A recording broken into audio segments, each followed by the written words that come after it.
오늘의 주요 뉴스입니다. 익산 총선의 경쟁 구도가 꿈틀거리고 있습니다. 신당 후보군이 본격적인 움직임을 보이면서 민주당과의 본선 무대 경쟁 구도가 형성될지 주목됩니다. 예상되는 설 명절 전후 제3지대 빅텐트 성사 여부가 관건으로 떠올랐습니다. 군산 시민발전 정상화의 길이 산 넘어 산입니다. 대표 공석이 2년 가까이 이어지고 있고 검찰의 새만금 태양광 사업 전반에 대한 압수수색이 계속되고 있습니다. 이에 따라 연간 100억 원에 이르는 수익금 배분과 수상 태양광 사업 공모 등이 차질을 빚고 있습니다. 익산 관광객이 최근 연간 2천만 명을 넘으며 증가세를 보이고 있지만 체류 시간은 오히려 줄고 있습니다. 지난해 평균 체류 시간은 269분으로 이전 3년 평균 체류 시간보다 20분이 줄었습니다. 방문객들이 머무를 수 있는 다양한 방안 마련이 요구되고 있습니다.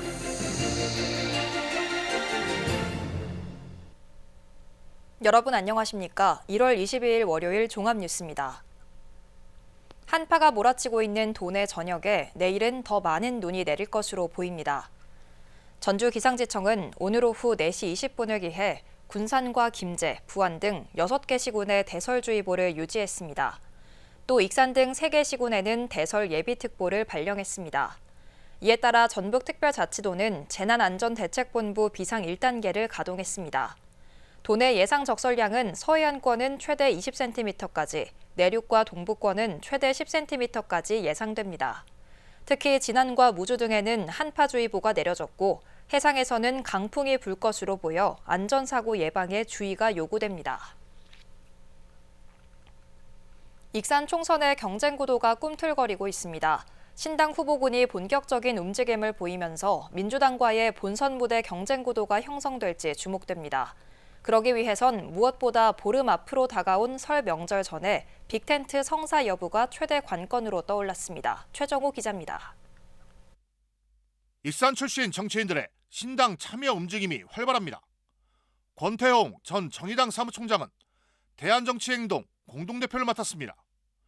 민주당 탈당파 의원 모임 원칙과 상식, 박원석 전 정의당 의원 등이 속한 당신과 함께와 다음 달 4일 미래 대연합 신당을 창당할 계획입니다. 지역에서 정의당으로 3차례 출마했던 권 대표는 익산 총선의 출마 가능성을 부인하지 않고 있습니다. 적어도 또 구정 전후까지 그런 정도의 변화가 유권자들에게 좀 실제로 표심의 움직임으로 연결될 수 있도록 흔히 얘기하는 빅텐트라고 하나요? 이제 그 정도로 좀 표심이 움직일 수 있는 구조 형성을 목표로 지금 움직이고 있습니다. 오는 27일 정북 창당대회를 열기로 한 새로운 미래. 이낙연 인재영입 위원장이 도내 10개 선거구에 총선 후보를 내겠다고 밝히면서 이석현 전 국회 부의장의 익산 출마가 가시권에 들어왔다는 분석이 나오고 있습니다. 여기에 민주당을 탈당한 황세현 도서출판 중원문화대표가 이준석 개혁신당에 입당한 후 당원 모집에 나서는 등 새 분리기에 집중하고 있습니다. 또 국민의힘 익산 지역 당원들이 이낙연과 조찬 모임을 갖는 등 신당 참여 움직임이 감지되고 있습니다.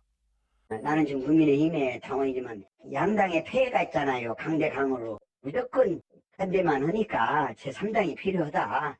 이처럼 지역 정치권의 변화는 시작됐지만 신당의 총선 경쟁력은 미지수인 상황. 때문에 신당 간 빅텐트 성사 여부가 최대 관건으로 떠오르고 있습니다. 각종 여론조사에서 드러난 30%가량의 무당층을 흡수하려면 필수적인 과정으로 여겨지고 있습니다. 그것도 다음 달 9일부터 시작되는 설 연휴 이전에 어느 정도 윤곽이 드러나야 총선 경쟁력과 직결될 것이라는 분석이 나오고 있습니다. 아무래도 가장 정치적으로 회자되는 시기가 명절이지 않습니까? 명절 전까지는 아마 창당을 해야 할 거라고 생각이 들고요. 실제 명절을 지나다 보면 나름대로 여론에서 밀리기 때문에 제3지대를 표방한 신당 창당에 경쟁 구도가 요동치는 익산 총선. 10년 전 안철수 돌풍처럼 본선 판도에 영향을 줄지 아니면 찻잔 속 미풍에 그칠지 주목됩니다. KCN 최정호입니다. 민주당이 오늘부터 후보자 적합도 조사에 착수했습니다. 민주당은 총선 후보자 공천 신청 접수를 마쳤으며 후보자 적합도 조사를 다음 달 2일까지 한 후 현장 실사와 면접을 진행할 계획입니다. 아직 선거구 획정이 이뤄지지 않아 경선 일정이 변동될 수 있지만 빠르면 다음 달 중순쯤에는 후보자 경선이 진행될 가능성이 높아 보입니다. 민주당 최이배 군산 예비 후보가 정부의 용인 반도체 메가클러스터 전력 공급 방안에 대해 지적하고 나섰습니다.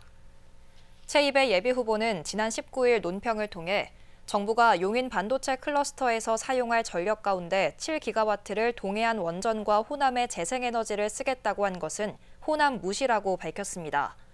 호남의 재생에너지는 2030년 이후 아리백을 요구하는 글로벌 대기업의 수출을 포기하겠다는 정책이라고 강조했습니다. 그러면서 군산이 아리백을 이행하면 다른 지역보다 우수한 조건으로 대기업 유치가 가능하다며 균형 발전 정책 수립을 촉구했습니다. 도내 직장인 평균 급여가 전국 최하위권인 것으로 나타났습니다. 국회 기획재정위원회 양정숙 의원이 공개한 국세청 자료를 보면 2022년 기준 도내 직장인 1인당 평균 급여액은 3,586만 원입니다. 이는 전국에서 가장 높은 울산보다 1,150만 원이 적었고 전국 17개 시도 가운데 14위에 그쳤습니다. 전북특별자치도보다 평균 급여가 낮은 곳은 대구광역시와 강원도, 제주도로 나타났습니다. 군산시가 설립한 시민발전의 대표 공석이 2년 가까이 이어지고 있습니다. 여기에 육상태양광 2구역과 수상태양광과 관련해 검찰의 압수수색이 이어지면서 정상화가 난항을 겪고 있습니다. 이러다 보니 수상태양광 사업 시행자 공모와 수익금 분배 등도 차질을 빚고 있습니다. 모영숙 기자입니다. 군산시가 100억 원을 출자해 만든 군산시민발전 주식회사. 지난 2022년 9월 서지만 대표가 사임한 뒤 대표이사 자리가 비어 있습니다. 시민발전은 석 달 전 직무대행을 선임하고 곧바로 새로운 대표이사 선출에 나서는 등 속도를 낼 것으로 보였습니다. 하지만 대표이사 선출 방식 혼선과 담당 공무원의 인사이동, 이딴 검찰의 압수수색이 맞물리면서 정상화는 이루어지지 않고 있습니다. 행정안전부는 지난해 하반기 새 대표를 선출할 경우 임원추천위원회를 구성하지 않아도 된다고 지침을 개정했습니다. 대신 정관 개정을 위한 주주총회 개최 등 절차가 까다로워 최근 다시 원점에서 출발하기로 한 것으로 알려졌습니다. 전에는 임원추천회를 구성해서 선임하도록 돼 있었는데 지침이 개정이 되면서 이제 청문회 절차가 생기니까 둘 다 해도 되고 둘 다 안 해도 되고 이런 식으로 하나만 해도 되고 이런 식으로 해서 바뀌었어요. 이런 데다 그동안 재생에너지 사업을 담당한 공무원이 다른 부서로 이동하면서 업무 파악에도 상당 기간이 걸릴 것으로 보입니다. 더욱이 시민발전이 맡고 있는 육상태양광 2구역 사업자 선정 특혜 의혹과 수상태양광 사업과 관련해 검찰의 압수수색이 이어지면서 사실상 위축된 상황. 이러다 보니 당초 계획한 수상태양광 사업 시행자 공모도 미뤄지고 육상태양광의 수익금 분배도 제대로 이루어지지 않고 있습니다. 에너지 자립을 이루고 수익금을 시민들에게 돌려주기 위해 설립된 시민발전 정상화. 여전히 멀어만 보입니다. KCN 모영숙입니다. 새만금 개발청이 올 들어 12건의 건축 인허가를 검토하고 있는 것으로 알려졌습니다. 새만금 개발청은 새만금 산단의 입주를 희망하는 12개 업체의 건축 인허가를 빠른 시일 안에 검토를 끝내고 공장 건축이 활발히 추진될 수 있도록 서두를 예정입니다. 이처럼 기업 유치가 원활한 이유는 단기간 투자 유치가 급증했기 때문으로 분석됩니다.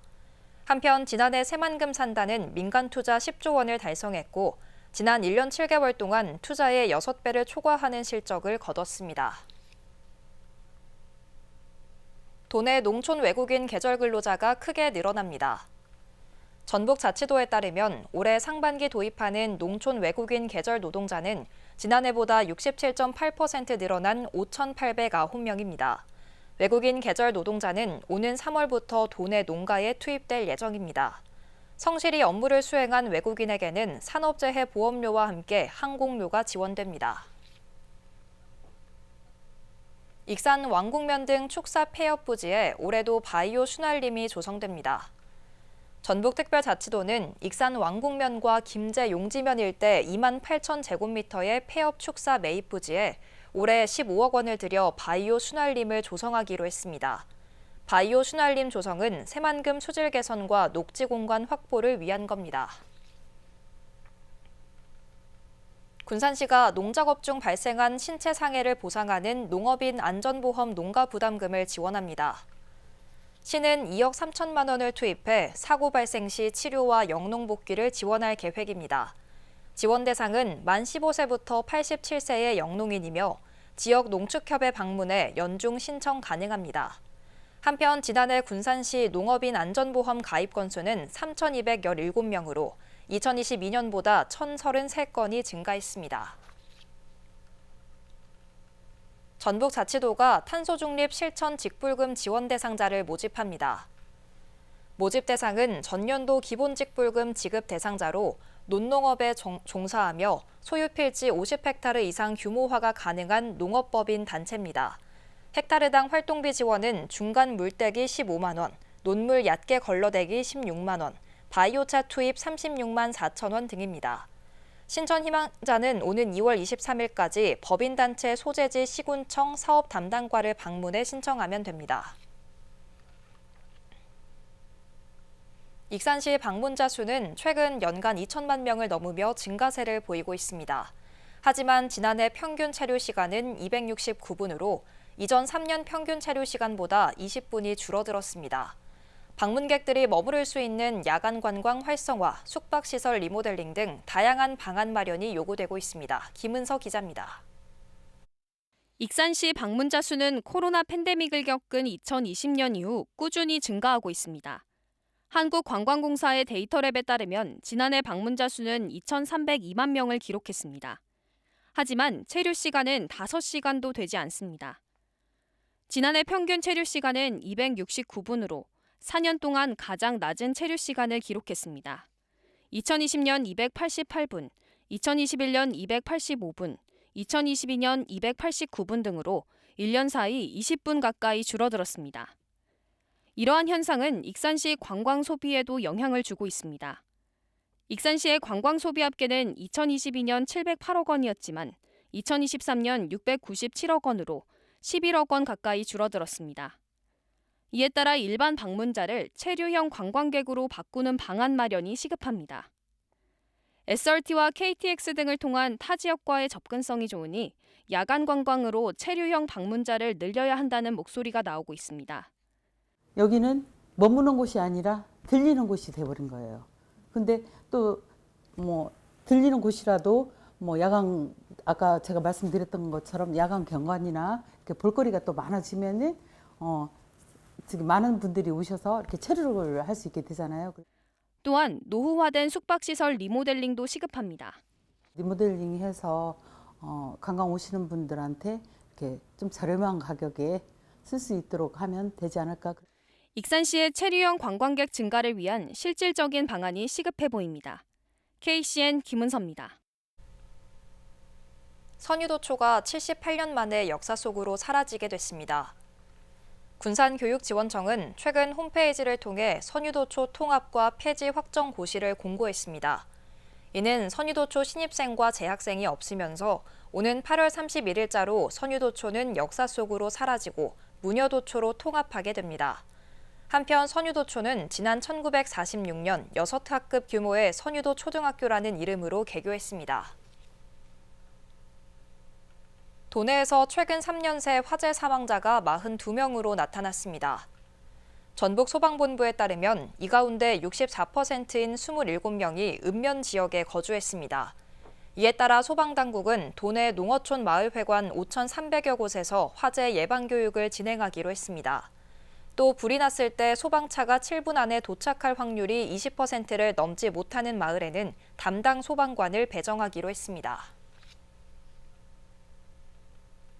지난해 도내 친환경차가 40% 가까이 늘어난 것으로 나타났습니다. 전북자치도에 따르면 지난해 말 도내 친환경차는 전해 말보다 18,100여 대, 39.5% 늘었습니다. 이 가운데 전기차는 같은 기간 7,000대, 55.5% 늘었습니다. 한편 현재 도내 친환경차는 전체 등록 차량의 6.5%인 6만 4천여 대로 하이브리드차 4만 2천 대, 전기차 19,800대, 수소차 2,300여 대입니다. 지난해 도내 청약통장 가입자 수가 약 3만 명 줄었습니다. 한국부동산원에 따르면 지난해 말 도내 청약통장 가입자 수는 74만 635명으로 전년보다 2만 9,245명 감소했습니다. 또한 지난해 10월 도내 1순위 청약 경쟁률은 1.8대 1로 전국 시도 중 8번째로 낮은 것으로 나타났습니다. 익산시와 주식회사 레츠팜이 오늘 베트남 현지 기업들과 바이오 원물 수출 협약을 체결했습니다. 레츠팜은 농업의 첨단 기술을 접목한 스마트팜 기업으로 익산에서 생산되는 바이오 원물의 생산을 맡아 베트남으로 유통할 예정입니다. 시는 이번 협약을 토대로 스마트팜 기술을 활용한 식품 산업 마케팅, 현지화 상품 개발에 힘쓸 계획입니다. 계속해서 전북권 뉴스입니다. 군수재직 시절 조카 등 특정인을 군내 의료원에 부정 채용하라고 지시한 이항로 전 진안군수가 10년 만에 재판에 넘겨졌습니다. 전주지검 형사 1부는 업무방해 혐의로 이 전 군수와 당시 비서실장 A씨를 불구속 기소했다고 22일 밝혔습니다. 이 전 군수는 지난 2014년 10월부터 11월 사이 비서실장 A씨를 불러 본인의 조카 2명을 포함해 모두 6명을 의료원 직원으로 채용하라고 지시했습니다. 검찰은 앞서 지난 2020년 3월 이 사건을 수사했지만 범행에 가담한 공무원들이 군수님은 관련 없다고 진술하면서 이 전 군수와 A씨를 불기소 처분했으며 이후 항소심 재판 과정에서 구체적 증언을 확보하고 사건을 재수사해 범행 전모를 밝혀냈습니다. 헤어진 연인과 그의 지인을 둔기로 살해하려 한 50대가 항소심에서도 징역 10년을 선고받았습니다. 광주고법 전주재판부 제1형사부는 살인미수 등의 혐의로 기소된 A씨에 대한 항소심에서 피고인의 항소를 기각, 징역 10년을 선고한 원심 판결을 유지했다고 밝혔습니다. A씨는 지난해 2월 27일 완주군의 한 찜질방에서 옛 연인인 B씨와 그의 지인인 C씨를 둔기로 때려 살해하려 했으며 B씨와 C씨는 머리 등을 크게 다쳤으나 찜질방 직원과 손님이 범행을 말려 생명을 구했습니다. A씨는 범행 닷새 전 B씨로부터 이별을 통보받은 뒤 B씨와 C씨가 사귄다고 착각해 이러한 범행을 저지른 것으로 조사됐습니다. 전주의 한 종합병원 간호사가 숨진 채 발견돼 경찰이 수사에 나섰습니다. 전주 덕진경찰서 등에 따르면 지난 17일 오전 9시쯤 전주의 한 종합병원 중환자실 간호사인 20대 여성 A씨가 자신의 집에서 숨진 채 발견됐습니다. A씨 옆에는 사용한 것으로 보이는 고위험 약물 주사기가 함께 발견된 것으로 전해졌습니다. 가족의 신고를 받고 출동한 경찰은 국립과학수사연구원에 A씨의 혈액 검사를 의뢰하는 등 정확한 사망 경위를 조사하고 있습니다. 지금까지 전북권 뉴스 김은서입니다. 전북특별자치도 설명회가 열립니다. 설명회는 오는 25일 전주 완주를 시작으로 7차례가 진행되며 익산과 군산은 30일에 열립니다. 특히 지역별로 특례 사업을 통한 발전 계획이 발표될 예정이어서 관심이 쏠리고 있습니다.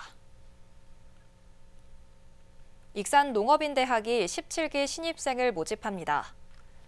시는 청년 농업인 CEO, 온라인 마케팅, 농산물 가공, 신규 농업 4개 과정에 130명을 선발합니다. 교육과정은 오는 3월부터 9월까지며 이론교육, 우수농가 벤치마킹 등 다양한 프로그램을 진행할 계획입니다. 모집 대상은 익산시에 거주하는 농업인 또는 예비 농업인이며 신청은 2월 5일까지 농촌지원과의 방문 또는 전자우편으로 접수할 수 있습니다. 군장대학교와 타코마 커뮤니티 칼리지가 오늘 우호 교류 의향서를 체결했습니다.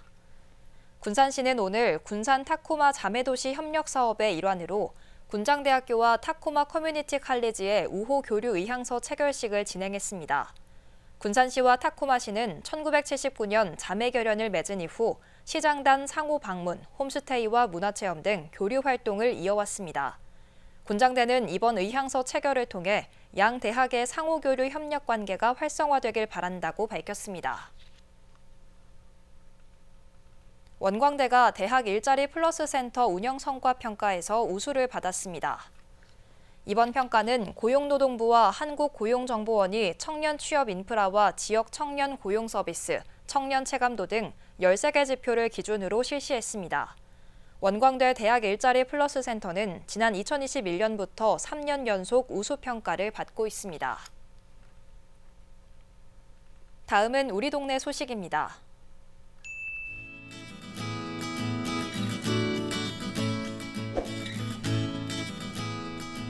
익산시가 서동한의원과 2024년 장기요양 재택의료센터 시범사업 추진을 위한 업무 협약을 체결했습니다. 장기요양 재택의료센터 시범사업은 거동 불편등의 사유로 의료기관 방문이 어려운 장기요양 수급자를 대상으로 재택의료팀이 방문 서비스 등을 제공하는 사업인데요. 협약에 따라 서동한의원 재택의료팀은 1월부터 거동이 불편한 어르신의 가정을 정기적으로 방문해 의료와 지역사회 돌봄 연계 서비스를 제공합니다. 이어서 내일의 날씨입니다.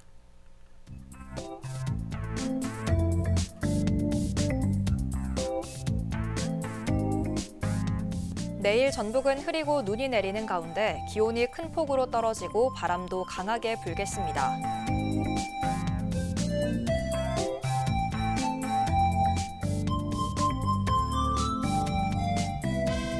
기온은 영하 12도에서 영하 4도 사이의 분포를 보이겠습니다.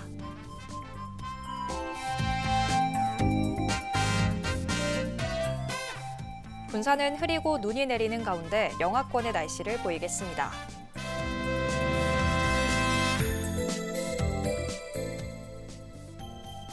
익산도 흐리고 눈이 내리는 가운데 영하권의 강추위가 계속되겠습니다.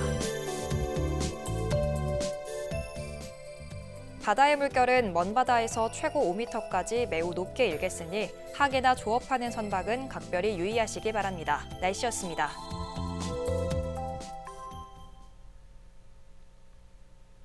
이상으로 KCN 종합뉴스를 마칩니다. 정확한 보도로 늘 함께하겠습니다. 시청해주신 여러분 고맙습니다.